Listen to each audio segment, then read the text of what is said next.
Hello everyone, my name is Vicky, you watching Vicky play और आज मैं बात करना चाहूँगा हम इंडियंस के बारे में थोड़ा। तो होता क्या है कि मैं आज अपना इंस्टाग्राम स्क्रॉल कर रहा था और स्क्रॉल करते-करते मैंने एक न्यूज़ चैनल की फीड को देखा, जिसमें एक क्राइम के बारे में कुछ बताया हुआ था और वो क्राइम किसी एक पर्टिकुलर स्टेट में हुआ था। सपोज़िंगली इस सिनेरियो में मैं बोलूँ एक एक्स स्टेट है, उसमें क्राइम हुआ और वाई स्टेट के किसी बंदे ने कमेंट किया उस सेक्शन में कि तेरे स्टेट में तो यही होता है, हमारे स्टेट में कभी आकर देख, ऐसा हमारे स्टेट में ऐसा कभी कोई सोच भी नहीं सकता है।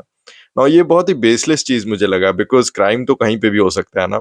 वो क्राइम किसी कम्युनिटी, कास्ट इनके बेसिस पे थोड़ी होता है, बस क्राइम तो हो ही जाता है। एंड इसी के बाद मुझे एक साइकोलॉजिकल इफ़ेक्ट लगा जो कि इंडियंस में कितना इन्फीरियर है और इंडिया के बाहर या फॉरेन नेशनल्स में कितना ज़्यादा लाइक स्ट्रॉन्ग है। अब मैं इस चीज़ को जो मैंने अभी बोला है, उसे एक एग्ज़ाम्पल से क्लैरिफ़ाई करना चाहूँगा। मैं अभी यूके में हूँ और यहाँ पे लोग बहुत ज़्यादा सेंसिटिव हैं फुटबॉल को लेके, ओके?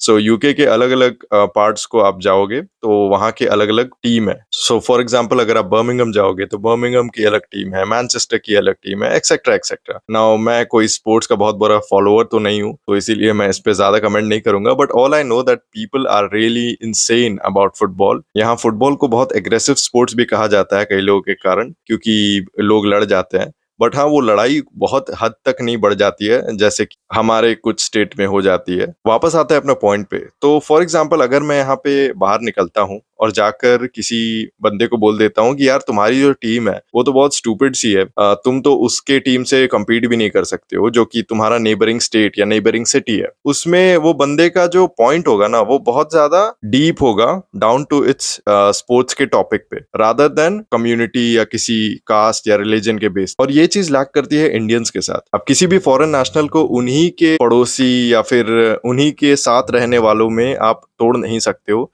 बिकॉज़ उनकी साइकोलॉजिकल पावर या कह सकते हैं उनकी लाइक मेंटल स्ट्रेंथ बहुत ज़्यादा स्ट्रॉन्ग है और ये चीज़ बहुत वीक है इंडियंस में। देख लो कहीं पे भी क्राइम होता है तो लोग आ जाते हैं बोलने के लिए कि अरे तेरे स्टेट में तो यही होता है, हमारे स्टेट में नहीं होता है। इस स्टेट का तो यू नो हिस्ट्री ही इस तरीके का है कि वो हमेशा क्राइम ही करेंगे या वहाँ के लोग ही ऐसे हैं। तो ये बोलना बहुत आसान होता है किसी भी स्टेट के बारे में। ऑब्वियस सी बात है पॉलिटिक्स का, पॉपुलेशन का, एजुकेशन का, एक्सपोज़र का बहुत ज़्यादा इन्फ्लुएंस होता है and I completely agree with this point. But at the same point of time हम किसी को दूसरा बोलते समय ये भूल जाते हैं कि वो भी हमारे देश का एक हिस्सा है। हमारा देश एक बॉडी है, तो जितने भी स्टेट्स है वो एक ऑर्गन है। So before talking about any organ, I think we should know that every organ has a specific speciality, pros and cons, जो भी कह सकते हो, उसको लेकर हमें चलना होता है। नाउ इमेजिन अगर अपनी ही देश की या अपने ही एक बॉडी है जिसकी ऑर्गन्स की आप इज्जत नहीं करते हो, तो क्या आप चाहते हो कि फॉरेन नेशनल ऐसे किसी देश की इज्जत करे जहां लोग एक दूसरे की इज्जत ना करते हो? नाउ मैं कोई बहुत बड़ा गुरु तो नहीं हूं यहाँ पे, इस चीज को मैंने ऑब्जर्व किया है इंडियन मेंटालिटी को देखकर और फॉरेन नेशनल्स के मेंटालिटी को भी देखकर। एक चीज मैंने जाना है कि फॉरेन नेशनल्स को तोड़ना is not very easy, Indians को तोड़ना is very much easy. Like आप चार बातें बोल दो जाके, अरे तू तो यहाँ का है ना, मैं भी यहाँ का रहने वाला हूँ, चल इनकी मारते हैं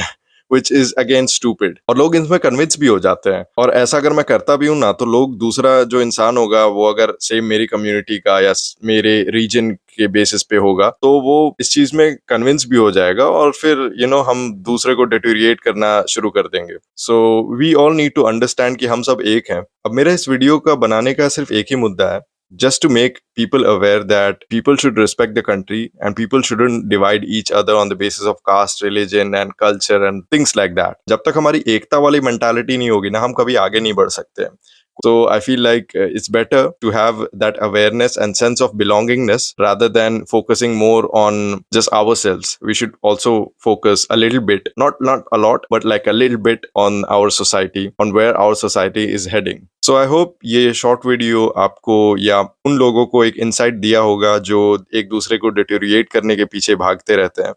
In the end, we are all a family, and I feel like it's better to have a good relationship with our family members. Obviously, to respect each other's culture, language, tradition, etc. etc. और अगर आपकी मेरे तरह एक mentality है जहां हम अपने देश की इज्जत करते हैं, उसके बावजूद भी अगर सामने से आपको इज्जत नहीं मिलती है, then you know what, forget it and move on. I mean जरूरी थोड़ी है कि आप किसी को इज्जत करो तो आप इज्जत ही एक्सपेक्ट कर रहे हो। या if they are not respecting you at some point of time, they will get an understanding that respect is all about it, it comes with in you, you don't have to like show it, you don't have to put it on your Instagram story and shit like that. अगर आपको respect नहीं मिल रही है, just move on, just move on.